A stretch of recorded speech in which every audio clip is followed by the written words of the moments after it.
Kini memasuki masa tenang, pemungutan suara pemilu legislatif dan pemilu presiden akan dilaksanakan serentak 17 April atau 4 hari lagi. Sejumlah kecurangan berpotensi terjadi baik di masa tenang menjelang hari pemilihan maupun pada hari pemungutan suara. Untuk membahasnya saya sudah terhubung dengan anggota Dewan Kehormatan Penyelenggara Pemilu atau DKPP yang juga mantan Ketua Bawaslu Muhammad di Biro Metro TV Makassar. Selamat malam Pak Muhammad. Selamat malam, Assalamualaikum Mbak Sylvia. Waalaikumsalam. Pak Muhammad, masa tenang pemilu sering disebut sebagai masa yang paling rawan terjadinya praktik pelanggaran. Kalau menurut DKPP, apa saja Pak praktik pelanggaran yang paling sering ditemui oleh DKPP selama masa tenang? Masa tenang justru seharusnya memberi kesempatan sebagai calon pemilih untuk merenungkan, memikirkan, mengkaji, menganalisa visi misi program yang telah disampaikan oleh capres, anggota DPR, calon anggota DPR untuk kemudian pada waktunya tanggal 17 menentukan pilihan. Namun dari pengalaman-pengalaman pemilu kita, justru masa tenang itu justru dibuat tidak tenang ya, oleh oknum-oknum yang ingin menang dengan cara-cara tidak terhormat, dengan cara-cara yang tidak berintegritas.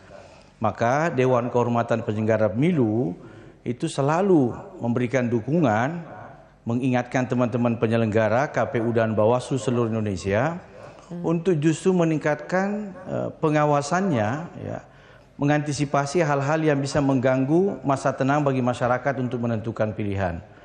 Kita berharap dengan sinergitas KPU dan Bawaslu itu benar-benar masa tenang ini tidak menjadi arena bagi para peserta pemilu untuk melakukan hal-hal yang tidak terpuji, gitu. Misalnya politik uang dan seterusnya.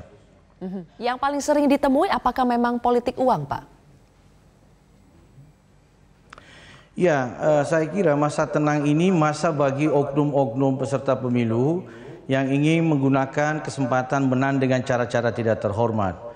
Kita tahu di pemilu 2014, di saat saya menjadi Ketua Bawaslu RI bersama almarhum Pak Husni Kamil Manik, justru di masa tenang ini teman-teman pengawas pemilu itu berhasil menangkap sejumlah upaya-upaya dari para peserta yang ingin menyebarkan politik uang. Mulai dari 3 hari menjelang tanggal 17 ini.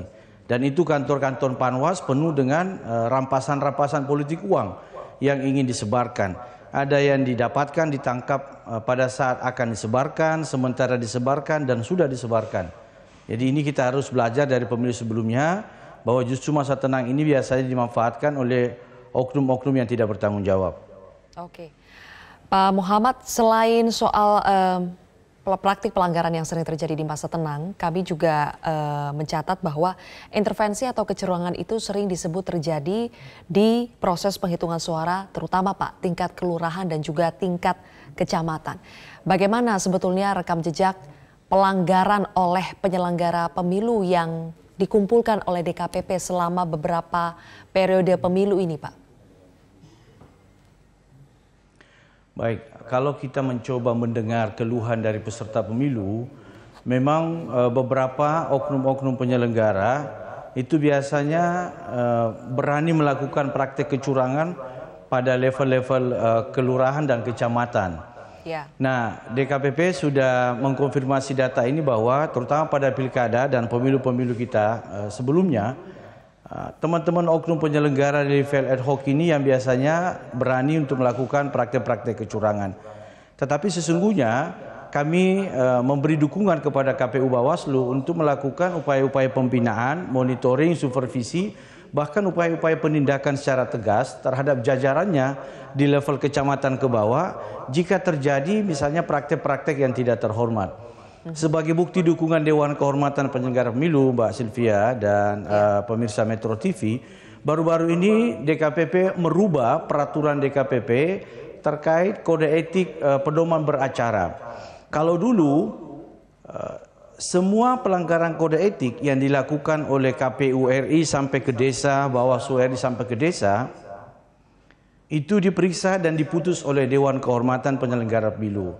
Namun sekarang setelah kita revisi, kalau ada penyelenggara pemilu tingkat ad hoc, yaitu kecamatan ke bawah, baik KPU maupun Bawaslu, itu kita percayakan atau kita serahkan kewenangannya untuk diperiksa dan diputus pelanggaran etiknya oleh KPU dan Bawaslu Kabupaten Kota.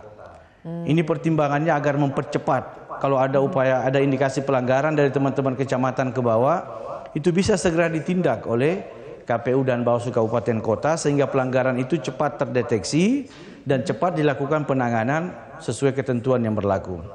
Oke, tapi tingkat fairness-nya akan seperti apa Pak kalau diputuskan oleh KPU Kabupaten Kota? Tapi boleh dijawab nanti ya Pak Muhammad, kita harus jeda terlebih dahulu pemirsa. Prime Time News akan kembali sesaat lagi.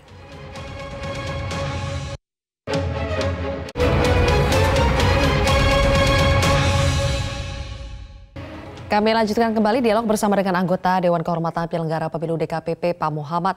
Pak Muhammad, tadi Anda katakan bahwa apabila terjadi praktik pelanggaran yang dilakukan oleh oknum PPS atau PPK akan diputus oleh KPU Kabupaten Kota demi faktor kecepatan waktu, begitu Pak ya. Betul. Tetapi bagaimana soal konflik kepentingan, independensi dan juga fairness atau keadilan dari Kabupaten Kota, apakah bisa memutus untuk jajaran di bawahnya Pak dengan adil? Ya, memang kita mendorong seperti itu karena selama ini kita ikuti bagaimana KPU dan Bawaslu melakukan pembinaan dan rekrutmen. Memang ada sejumlah masalah, tapi kemudian kita percaya dengan program-program BIMTEK yang sangat intensif yang dilakukan oleh KPU dan Bawaslu secara berjenjang, maka DKPP itu insya Allah optimis teman-teman kabupaten kota, KPU dan Bawaslu bisa mengemban peran-peran sebagai majelis etik. Secara sederhana, saya sering mengingatkan teman-teman KPU dan Bawaslu bahwa tugas kita adalah memastikan siapa yang menang di kotak suara itu juga yang harus dilantik atau ditetapkan sebagai calon terpilih. Ya. Tidak boleh terjadi ada oknum-oknum caleg atau peserta pemilu yang ingin menang dengan cara-cara tidak terhormat. Misalnya, dia berani berkampanye dengan mengatakan, bolehlah dia menang di TPS, namun kita lihat nanti siapa yang dilantik. Ini kan secara sadar dan secara berani ingin menyampaikan pesan bahwa dia sudah melakukan kolaborasi dengan oknum-oknum penyelenggara pemilu. Tugas KPU Bawaslu tentu dengan dukungan Dewan Kehormatan Penyelenggara Pemilu adalah memastikan bahwa siapa yang mendapat dukungan mayoritas suara di kotak suara secara berjenjang harus ditetapkan sebagai pemenang pemilu. Tidak boleh yang menang di kotak suara lain juga yang ditetapkan sebagai pemenang pemilu. Itu terang-terangan mencederai integritas proses dan hasil pemilu. Oke, kita inginnya seperti itu ya Pak. Kalau berdasarkan track record atau rekam jejak selama ini Pak, apakah selama ini kecurangan yang dilakukan oleh penyelenggara pemilu itu lebih banyak apa sih Pak? Apakah penggelembungan suara, bekerja sama dengan caleg, seperti apa Pak? Ya, tentu di proses rekapitulasi ini sering kita menemukan ada oknum penyelenggara yang nekat dan berani itu merubah proses rekapitulasi, tentu merubah hasil pemilu. Mahkota daripada pemilu adalah kotak suara. Maka kita menemukan DKPP mengkonfirmasi baik di sejumlah pilkada atau pemilu sebelumnya, memang ada oknum penyelenggara yang berani dan tentu tidak berangkat dari sebuah prinsip pemilu jurdil, itu merubah proses-proses rekap, walaupun ada pengawasan.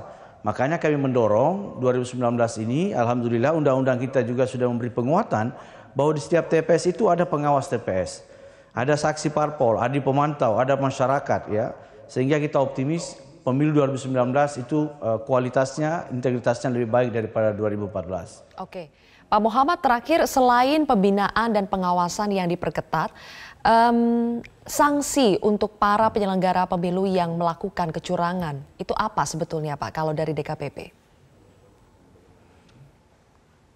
Di Dewan Kehormatan terkonfirmasi dua aras besar pelanggaran penyelenggara itu.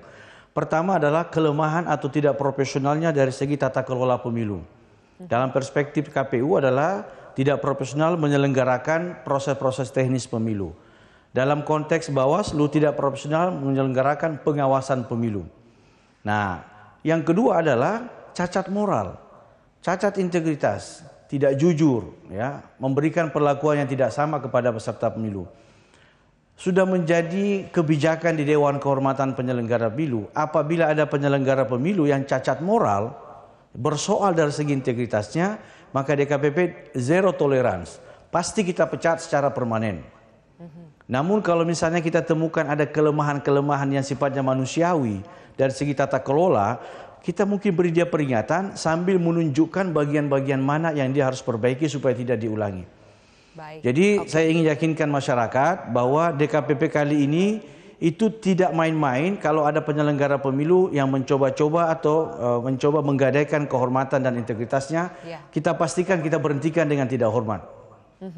Baik, terima kasih Pak Muhammad. Kita juga cukup mengandalkan DKPP ya untuk menjaga integritas dari para penyelenggara pemilu ini. Terima kasih telah bergabung di Prime Time News.